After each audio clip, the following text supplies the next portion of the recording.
ओम श्री गणेशाय नमः। श्री गुरुभ्यो नमः। श्रीमात्रे नमः। श्री सुब्रह्मण्याय नमः। श्री सुब्रह्मण्याष्टकम्। हे स्वामीनाथ करुणाकर दीनबन्धो, श्री पार्वतीश मुख पंकज पद्मबन्धो, श्रीशादि देवगणपूजित पादपद्मा, वल्लीसनाथ मम देहि करावलम्बम्।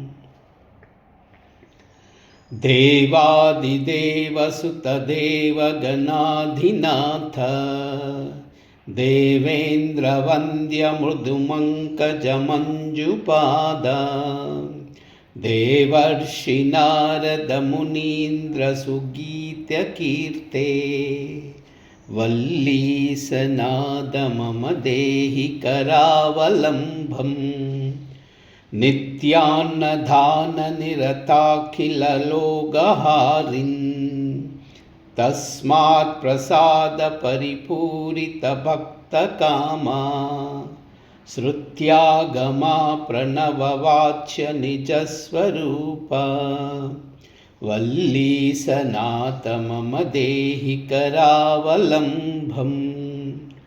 क्रौञ्चासुरेन्द्र परिखण्डन शक्तिशूला, पाशादिशस्त्र परिमण्डित दिव्यपाने, श्रीकुण्डलीश धृततुण्ड शिखीन्द्रवाहा, वल्लीसनाथ मम देहि करावलम्बम्। देवादिदेवरतमण्डलमध्यवेद्या, देवेन्द्रपीठनगरं दृढचापहस्तं, शूरं निहत्य सुरकोटिभिरीड्यमानं, वल्लीसनाथ मम देहि करावलम्बम्।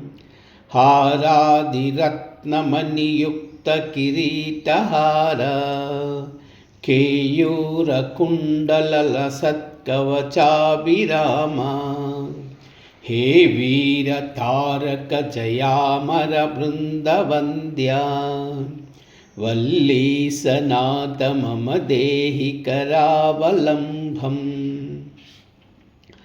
पञ्चाक्षरादिमनुमन्त्रितगाङ्गतो यै, पञ्चामृतै प्रपुदीन्द्रियमुखै मुनीन्द्रै, पट्टाभिषिक्त हरियुक्त परासनाथ, वल्लीसनाथ मम देहि करावलम्बम्।